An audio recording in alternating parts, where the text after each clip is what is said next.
I'm here in Mossel Bay in South Africa, and here on top of the hill you can see Bitcoin Ekasi, the circular economy that has been started 3 years ago. I'm talking with René.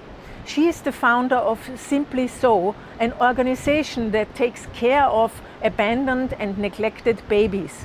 So she is finding foster moms and parents for these babies, and she's also using Bitcoin. We're going to talk about the experiences in the usage of Bitcoin for her. So, hello. Hi, Anita. You're René? Yes, I'm René. And we are here in Mossel Bay. Right over there is Bitcoin Ekasi. I was visiting Bitcoin Ekasi about 3 years ago when it started out. And I'm here to see what the progress is and how they are doing.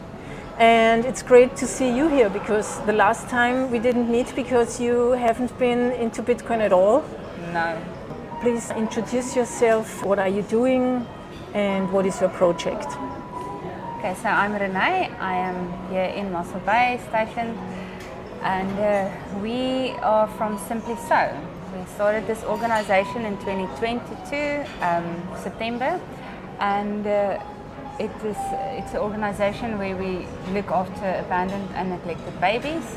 We didn't start with Bitcoin. It was totally fiat. We only was helping in the community, and by involvement through Bitcoin Ekasi and the certificates, we got more involved with Bitcoin. And me and Herman spoke to one day, and he asked if there's a possible way where we can introduce Bitcoin into our project that will be helpful for our foster mothers, for the children, and for the whole project's benefits. And and that's where it all started. So we started with a small project to introduce Bitcoin to some of the foster mothers who would understand the phone and the wallets and everything, and we started giving them Bitcoin so that they can use that funding to buy nappies and milk and clothing for the babies. Mm-hmm. So that's where we started, and that's what we're doing at the moment.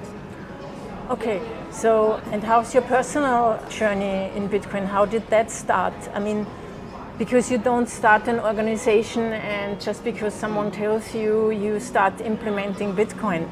So how was it for you personally? So Bitcoin started for us as a lifeline. When lockdown happened, we were at home. My husband started doing project work, and he started working for Bitcoin Ekasi or for certificates. And Herman said at one stage, he said, well, he can pay us in Bitcoin. And that was the only thing that we had. So we had to make it work. We didn't know anything about this Bitcoin way of payment method. We know about the trading and everything, but this payment method was different, but it was money, and we needed money to put food on the table, so we had to do it. And we started making it work. We went with Pick and Pay, that buy food. We started getting other people to buy Bitcoin from us, and then fiat. So and that's how we got introduced in Bitcoin. Mm-hmm. But it was difficult. Mm-hmm. I can imagine. But it was important actually for your start that you were able to spend your Bitcoin at Pick and Pay, no? That's what I understand. Yeah, if it wasn't for that, I think it would have been much more difficult. And if it wasn't for that, it really would not have helped. But at least we could buy some food. And then when Bitrefill came out, it was a lot easier.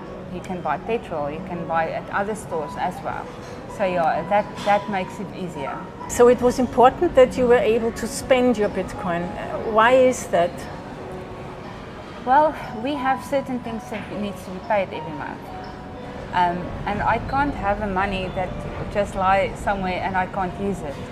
So but a lot of people say, I will never spend my Bitcoin because they're waiting for the price to go up, their savings to go up. That would have been nice if I didn't have things to pay. Yeah, you earned in Bitcoin, yes. That's the point, right? Yeah, and I don't have fiat, and I needed to make it work for us. And I think that's the great misunderstanding of most people. They are staying in fiat, they are earning in national currency, they just spend national currency, they don't actually use Bitcoin in that sense. But you only earn Bitcoin, you have to spend it. Yeah. And then it is money, it's a savings instrument and a payment method and the money. Yeah. And I think that's so great to see that here, that with Bitcoin Ikasi, when it started here, the first project where the trainers, the surfer coaches earned in Bitcoin. And I think this is the only way to make it really happen. And a lot of adoption from Bitcoin is coming also from spending and not only from hodling it. Yeah. And also the value that people see in Bitcoin comes when they see, okay, I can make a living of it, I can earn it and I can spend it without any problem. Yeah. But a lot of people then will say, yeah, but then you earn it and the next day or a week later you have lost value. How do you cope with that?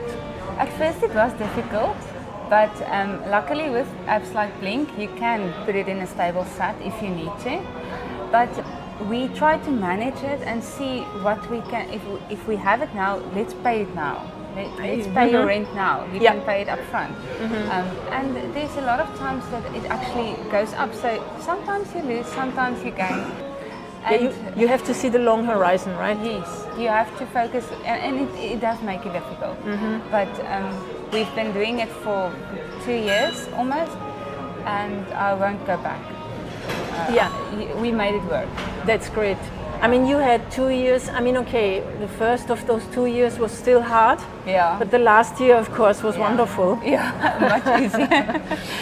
It will go the other way around again. There will be a time. But you know that you look into the long horizon. Yeah. And I think because we are doing it in such small pieces, it's literally we get it in week. Every week we get a piece of our salary. And so if I can pay something now, I pay it now.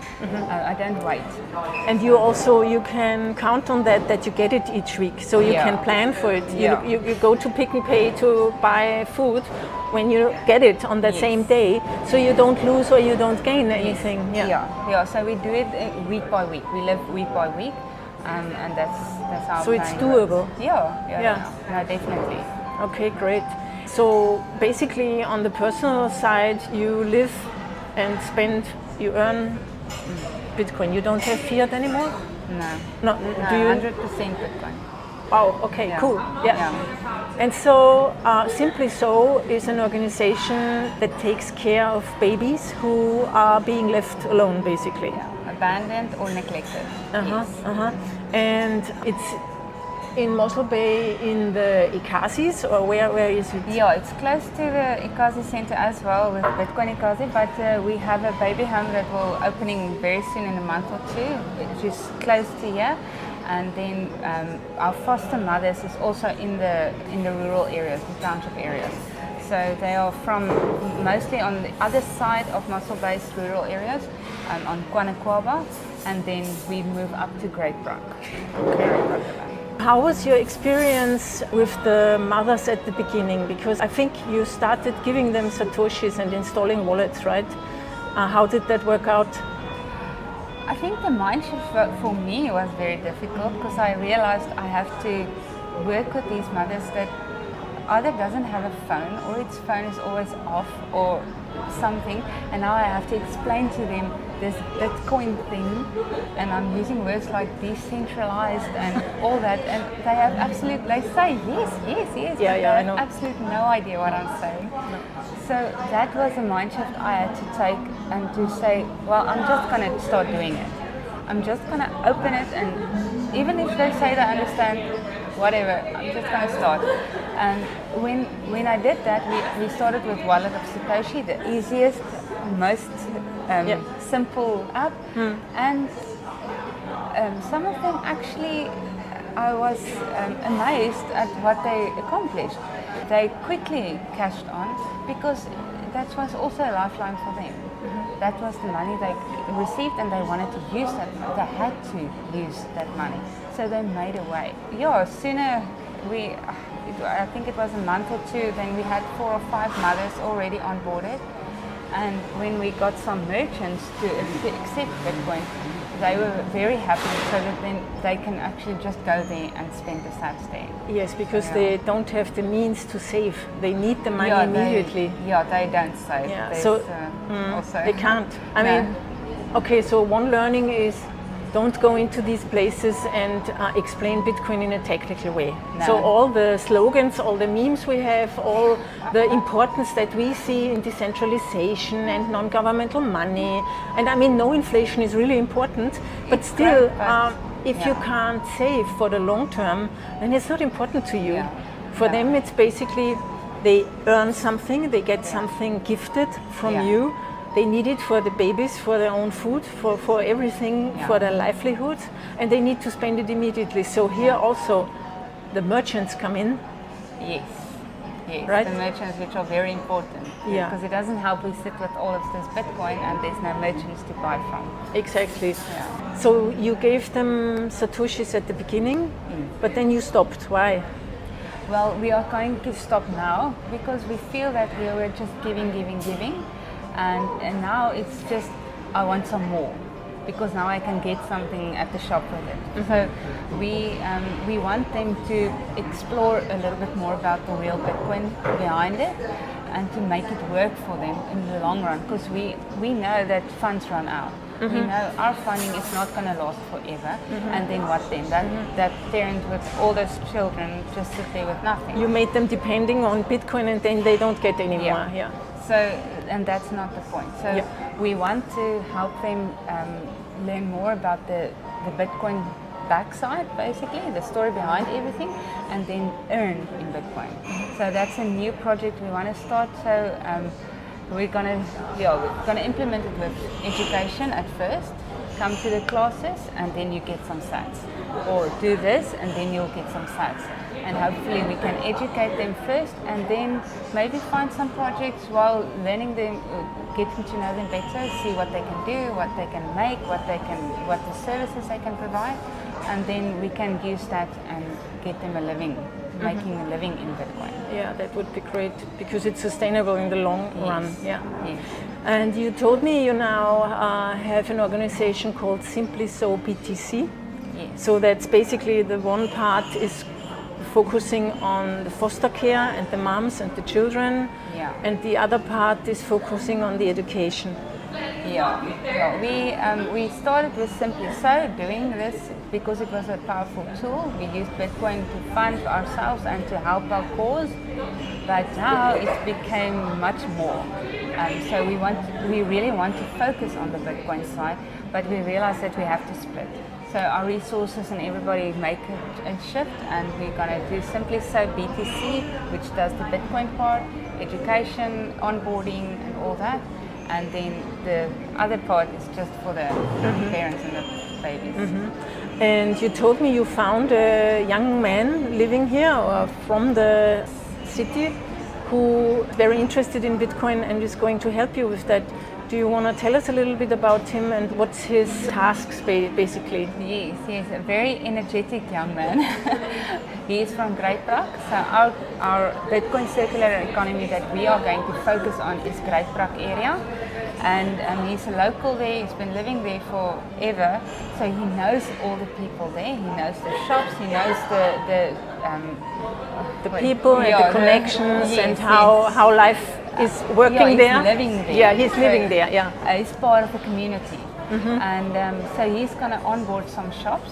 And while we get some new foster mothers and onboarding them, he can get some shops. But the tasks that he actually has to do is he has to visit the shops. He has to visit with the mothers. We can't get to everybody.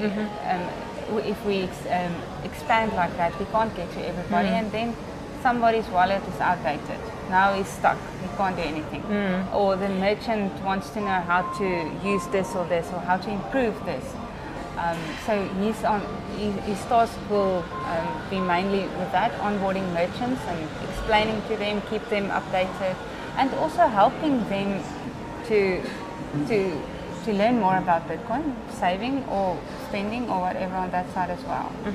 I think that's very important, because what I see on all my journeys to the different circular economies and educational projects is that it's very, very important that people have someone on the ground in the community who can come and explain things to them and help them out, because there's so much changing also in the Bitcoin space with new wallets or new functionalities or things how you can save on fees or where can you spend Bitcoin, like telling people, you can use Bitrefill to fill up your tank here, you know, and things like that. And so I feel that's very, very important, and I think you're catching it up on the right way, you know, like I assume you're also working a lot with Herman and Luthando from Bitcoin Ekasi, and what I hear from you is that the learnings from Ekasi basically go fully into your project. So you're basically supporting each other. It's like not a symbiosis. It's a symbiosis. Basically, no, definitely. We've learned so much from Herman. He really set the trend, and he's opening a lot of doors for us.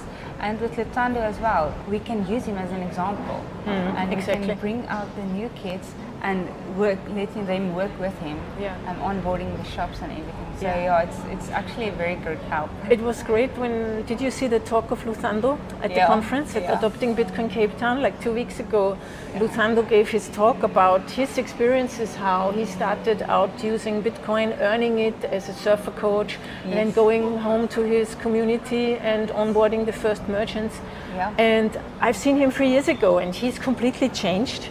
And he's very proud, I made that happen, and he knows that, and he wants to support his people, and he knows he does that.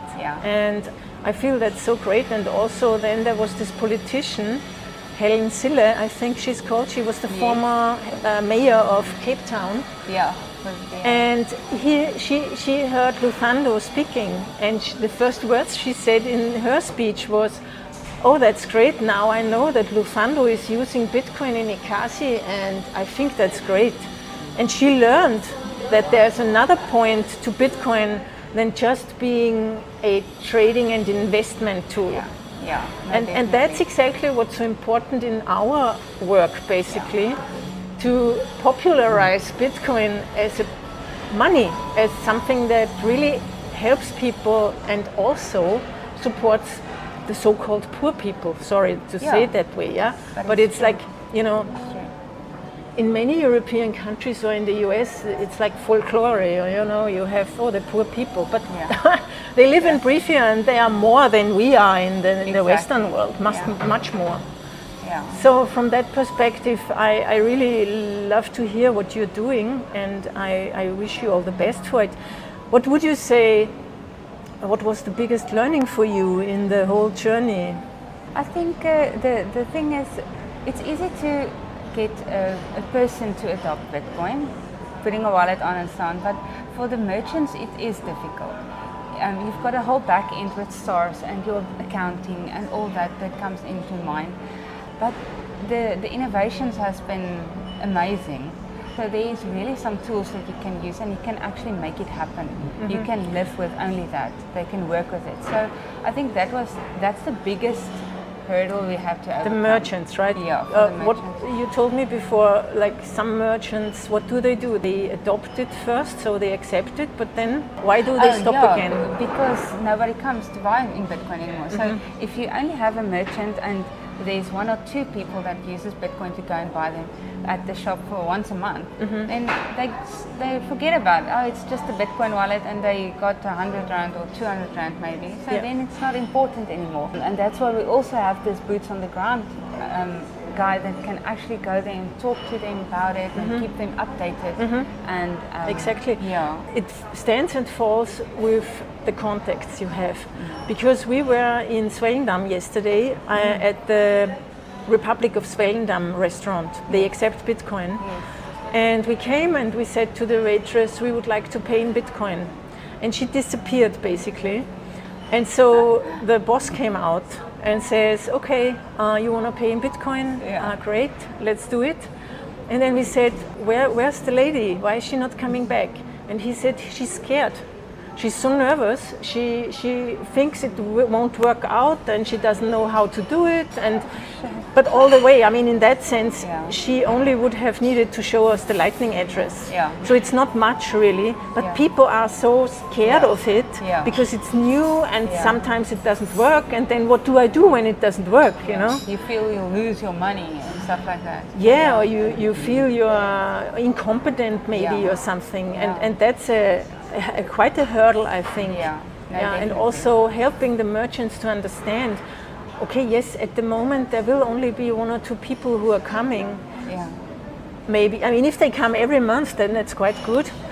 Yeah. But I see a big mistake of many Bitcoiners who are very enthusiastic, traveling to countries like South Africa and Kenya or wherever, and they are going to the Uber driver, onboarding them, sending them 1,000 satoshis, and they are gone. Yeah. What? That's you lost your 1,000 satoshi basically. Yeah. So. Yeah, you gave it. But I think that's what people in projects like yours, what you learn on the way. Yes. But the thing is, if it's not for those merchants, we can't get people to adopt Bitcoin. Really? So yeah, exactly. we need them, even if it's just for once or twice a month. Yes, they exactly. just have to wait a little bit. Yeah. And you mentioned it also before, earning is the most important thing actually. Yeah. Can you repeat why you think that earning is the most important thing? Yeah, our funding isn't going to last forever. We are going to stop certain funding. Yeah, so we need to know that that person that got the funding from us can move on, and that mother can provide for her family even though we don't support her every month. Yeah, no, it's also a great thing to earn Bitcoin because then you also spend it. Exactly. That's why I meant this circular, one person circular economy in a way, you know. Yeah. I earn my money in Bitcoin, of course I spend it. I'm not going to exchange it back to euros or something. Yeah. Why would I? You don't it costs me, and I don't want to do it. It's a hassle actually. Yeah, and also, if I do it in a regulated exchange, I have KYC on it.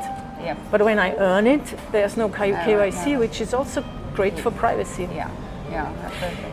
So, what are your plans for the next, let's say, 1 or 2 years? Well, focusing on Great Park. We are going to set the Bitcoin circular economy on that side and see how we can. They are more into artists and music and so on. So we are really hoping to get the artists in a Bitcoin era, focusing on that. And on our side, with the baby home and everything we're doing there, we are also want to trying to get them salaries paid into with Bitcoin and so on, so that money also gets into the circular economy. So that is at the moment our main focus. So And how can people donate towards your organization? We have a Lightning wallet. We can always give you the Lightning address for Bitcoin, and then we also have the banking details and so on for Simply Sow. Yeah, so what's the Lightning address? Do you know it? Simply Sow at link.sv. So Simply SOW at link.sv. Okay, cool. So everyone, put your satoshis where your mind is. This is a great project. Thank you very much. Thank you, Anita. Hello, my name is Anita Posch, and if you liked that video, please subscribe to my channel now to inspire me to create more content like this. And if you want to learn more about Bitcoin, then sign up for my free weekly Bitcoin newsletter at anita.link/news.